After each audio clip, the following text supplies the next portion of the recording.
ರಾಷ್ಟ್ರೀಯ ಹೆದ್ದಾರಿ 66ರ ಕಡಪಾಡಿಯಲ್ಲಿ gas tanker ಒಂದು ಹೆದ್ದಾರಿ ಮಧ್ಯೆ ಅಡ್ಡಬಿದ್ದ ಪರಿಣಾಮವಾಗಿ ಆತಂಕದ ವಾತಾವರಣ ಸೃಷ್ಟಿಯಾಗಿದ್ದು, ಶಾಸಕರಾದ ಗುರ್ಮೆ ಸುರೇಶ್ ಶೆಟ್ಟಿಯವರು ಸ್ಥಳಕ್ಕೆ ಭೇಟಿ ನೀಡಿ ಪರಿಶೀಲನೆ ನಡೆಸಿದರು.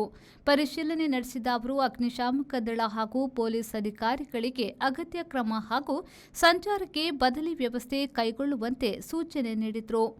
ಈ ಸಂದರ್ಭದಲ್ಲಿ ಮಾತನಾಡಿದ ಶಾಸಕರು, ಸಾರ್ವಜನಿಕರು ಯಾವುದೇ ಭಯಪಡುವ ಅಗತ್ಯವಿಲ್ಲ. ಈಗಾಗಲೇ ಬೇಕಾದ ಎಲ್ಲ ಅಗತ್ಯ ಕ್ರಮಗಳನ್ನು ಅಧಿಕಾರಿ ವರ್ಗದವರು ನಿರ್ವಹಿಸುತ್ತಿದ್ದು, ಸಾರ್ವಜನಿಕರು ಸಹಕಾರ ನೀಡುವಂತೆ ಶಾಸಕರು ವಿನಂತಿ ಮಾಡಿದರು. ಸ್ಥಳೀಯರು ನಮ್ಮ ಗೀತಾಂಜಲಿ ಸುವರ್ಣ ಅವರು ಫೋನ್ ಮಾಡಿ ಈ ಥರ ಆಗಿದೆ ಅಂತ ಹೇಳಿದ್ರು. ಇಮಿಡಿಯೇಟಾಗಿ ನಾವು ಎಸ್ಪೈರಿಗೆ ಮಾತನಾಡಿ ಕೊನೆಗೆ ಇಲ್ಲಿಯ ಆರಕ್ಷಿ ಸಿಬ್ಬಂದಿ ಇನ್ಸ್ಪೆಕ್ಟರ್ ಅವರು ಮತ್ತು ಇಲ್ಲಿ PSI ಅವರು ಒಂದು ಮಂದಿ ಸೂಕ್ತವಾದ ಕ್ರಮವನ್ನು ಕೈಗೊಂಡಿದ್ದಾರೆ. ಸ್ವಲ್ಪ ಟ್ರಾಫಿಕ್ ಜಾಮ್ ಇದೆ. MRPLಯಿಂದ ಆಗಿರ್ತಕ್ಕಂಥ ವಾಹನ ವ್ಯವಸ್ಥೆ ಮತ್ತು ಆ ಸಿಬ್ಬಂದಿ ಎಲ್ಲ ಬರ್ತಾ ಇದ್ದಾರೆ.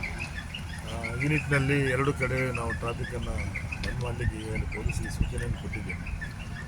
ವಾತಾವರಣ ಗಂಭೀರವಾಗಿದೆ. ಇದು ಬಹುಶಃ ಡ್ರೈವರು ಅವರ ಓವರ್ ಸ್ಪೀಡ್ ಅಂತ ಕಾಣ್ತದೆ. ಇಲ್ಲಂದರೆ ಏಕಾಏಕಿ ಒಂದು ಗಾಡಿ ಪಲ್ಟಿ ಆಗುವುದಿಲ್ಲ. ಈ ಥರದ 2-3 ಘಟನೆ ಮೊದಲು ಕೂಡ ಆಗಿದೆ.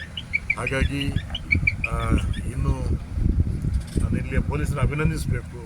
ಈಗಾಗಲೇ ಅಲ್ಲಲ್ಲಿ ಸ್ಪೀಡ್ ಕಂಟ್ರೋಲ್ ಅಂದರೆ ನಮ್ಮ ರೀಡಿಂಗನ್ನು ಯಾರು ಸ್ಪೀಡ್ ಹೋದ್ರೂ ಅವ್ರ ಮನೆಗೆ ಫೈನ್ ರಸೀಟ್. ಬಾಂಬೆಯಲ್ಲಿ ಈ ಥರ ವ್ಯವಸ್ಥೆ ಇದೆ, ದುಬೈನಲ್ಲಿ ಈ ಒಂದು ವ್ಯವಸ್ಥೆ ಇದೆ. ಹಾಗಾಗಿ ಇಲ್ಲಿ ಕೂಡ ಅದು ಬರ್ತದೆ. ಹಾಗಾದರೂ ಅಟ್ಲೀಸ್ಟ್ ಯಾಕಂತ ಹೇಳಿದರೆ ಒಂದೊಂದು ಜೀವ ಇದ್ದರೆ ಜೀವನ ಅಂತೇಳಿ ಒಂದೊಂದು ಪ್ರಾಣ ಕೂಡ ಭಾಳ ಮುಖ್ಯ. ಆ ನಿಟ್ಟಿನಲ್ಲಿ ಇದು ಏನಾದರೂ ದೈವವಶಾತ್ ಏನು ಜೀವಹಾನಿ ಆಗಲಿಲ್ಲ, ಆದರೆ ಮುಂದಿನ ದಿನಗಳು ಕೂಡ ಆ ಥರ ಆಗಬಾರ್ದು ಅಂತೇಳಿ ಹೇಳ್ತಾ.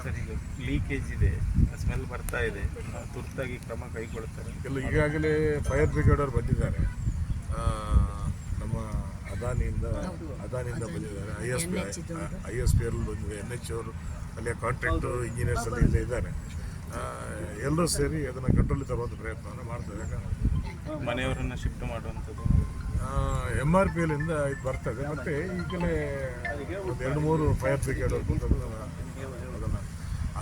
ಉಪಶಮನ ಮಾಡುವಂಥ ಕೆಲಸ ಮಾಡಿದ್ರೆ ಸೀರಿಯಸ್ ಕಮ್ಮಿ ಮಾಡ್ತಕ್ಕಂಥ ಕೆಲಸ ಮಾಡ್ತಿದ್ದಾರೆ. ಒಂದು ವೇಳೆ ಫೈರ್ ಬ್ರಿಗೇಡ್ ಇಲ್ಲ ಅಂತ ಹೇಳಿದ್ರೆ ತುಂಬ ಹೆದರಿಕೆ ಇರ್ತದೆ. ಅದರಲ್ಲಿ ಅದರ ಅಗ್ನಿ ಅದು ಬೆಂಕಿ ಅದನ್ನು ಬೇರೆ ಕಡೆ ಪಸರಿಸಲಾರದಂಗೆ ವ್ಯವಸ್ಥೆಯನ್ನು ಮಾಡ್ತಾರೆ.